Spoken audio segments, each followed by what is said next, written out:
she had fled away, left and abandoning her people and party, and left due to the fury of the people. So this is a propaganda which is made against the people of Bangladesh and the government of Bangladesh.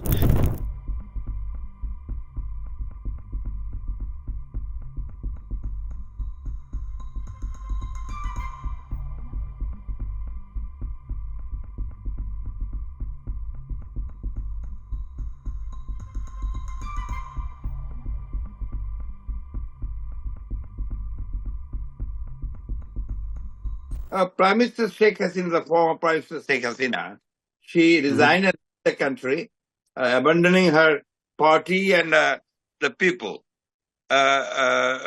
She was supposed to be with the people always, but she left the country. And as our knowledge goes, she has landed in Delhi now. She had to leave under special circumstances. You know that there was a student and citizens uprising. It was a revolution, and before that, almost 1,000 students were killed by Sheikh Hasina's police, and almost 12,000 people were arrested. And for 1 month, consecutive 1 month, there was movement against her, and finally on the 5th of August, the people came out on the street, the students, the common people, the women, children, and everybody. It was millions of people who were on the street, and they were heading towards Ganabhavan, the official residence of the Prime Minister. And then she left the country with a helicopter. But that means she had fled away, left and abandoning her people and party, and left due to the fury of the people. So the situation is this. Then when she left the country, then the army requested the president, and all of us requested the president to form an interim government, as because she has resigned and fled away, and the president formed an interim government under the leadership of Professor Yunus, the renowned Nobel laureate who is from Bangladesh. This is the situation. Now, the entire country is behind this interim government, and everybody is giving support to the interim government. Right. So what would be your expectation from the interim government, if you can just elaborate on that, because there must be a roadmap in front. What would be your expectation in that regard? Yeah, the interim government will definitely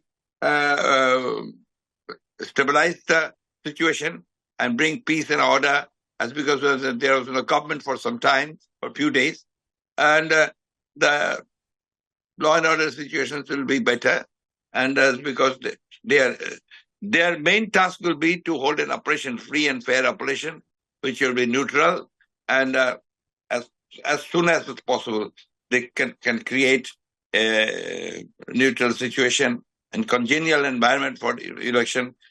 They will go for election, and the political parties will participate in the election. And I think people will give their verdict properly. Right. So we have also seen that there were protests by minorities and alleged attacks on the Hindu communities. How would you reassure them? What is your take on in this regard, sir? In fact, there is a sort of misunderstanding and very unfortunate propaganda being made by different media, nationally and globally also, and especially from your country, the media is spreading that there is communal atrocities going on in Bangladesh, which is not true at all. This is not communal, not religious. This is totally political to some cases. I invite you, the media of India, to come to Dhaka and see themselves what has happened in Bangladesh. In fact, Bangladeshi people are never communal. There was no riot here since long, no riot at all. So when the people say that some people say that the people of Bangladesh are creating some communal problems, no, not at all. They are safe in the hands of the Bangladeshi government, Bangladeshi people, they're always safe. So this is a propaganda which is made against the people of Bangladesh and the government of Bangladesh. So we don't agree with this, and we invite you, with the Indian media, all the international media, to come and see themselves what has happened. Now, this is again a political conspiracy going on against the interim government and the people, because the people do not want anymore the government of Sheikh Hasina, who has killed so many people in these few years and destroyed the constitution, and they have violated the human rights, several human rights situation, and corruption was rampant. It is unprecedented. This government's people and they themselves. So the question of any atrocities on the minorities doesn't arise at all. Mhm. What would be your expected timeline for the fresh elections in Bangladesh, sir? In our constitution, there is a provision that 90 days should be given to them. But under special circumstances, this can be increased if they need it. Right. How do you see the country evolving after the months of turmoil, and the role of BNP? What would be role of BNP in reshaping Bangladesh in this regard now? We have How do you look at? Yes, we have always categorically said what is our vision. We have said that we have given a 2030 vision. We have said that definitely there will be reforms in the country, mainly the judicial reforms, the constitutional reforms, and the administrative reforms. Will go for that, and we will try to eradicate corruption, which is one of the main reasons, and we will restore democracy and democratic values properly and purely. And the freedom of speech will be there, and people will be free to join any political party or political rallies, or their democratic rights will be established. So we want to see basically a liberal, democratic Bangladesh and a prosperous Bangladesh. And we believe that we will be able to do that.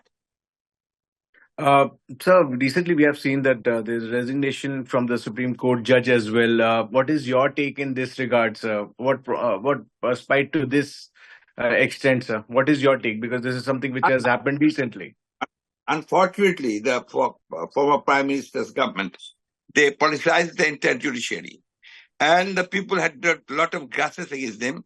There were angers from the people, from the lawyers, and from the civil society, as well as from the students. So naturally, they had some bitter experiences. So the Chief Justice and other justices in that position had to resign. There was an alternative. Right. Interesting and importantly, sir, India-Bangladesh relationship under the new regime, what would be your thoughts in this regard, sir? It will definitely will be strengthened further, because we, as a political party, we always consider India to be our neighbor and friend, but we also invite India to come to a solution on certain issues. The issues are, number one is water sharing. Number two is stop killing in the border by BSF, the Bangladeshi citizens. Number three is the trade balance should be there. So the question is, the BNP, we want, the people of Bangladesh, we want, and the interim also, I have heard that they want a good friendly relationship with India. Right. This brings me to the last question, sir. Khaleda Zia was said to be an arch rival of former Prime Minister Sheikh Hasina, was released days after she was ousted from the power. Any possibility of her becoming the new face of the country in future? Khaleda Zia? Yes. Khaleda Zia is sick, she is the chairman of the party, and she was a very popular leader. Till now, she is the most popular leader in Bangladesh, because she is very sick. So she needs the treatment. And most probably, if the doctors allow, she will go abroad for treatment. If she comes back, then definitely she will be the face of the BNP in the next election. And if we cannot come back, or if she is not fit to contest the election, then our next man is the acting chairman, Mr. Tariq Rahman. Right, sir. Thank you so much for your time, sir. It's really appreciated. For interviewing me. Thank you so much, sir.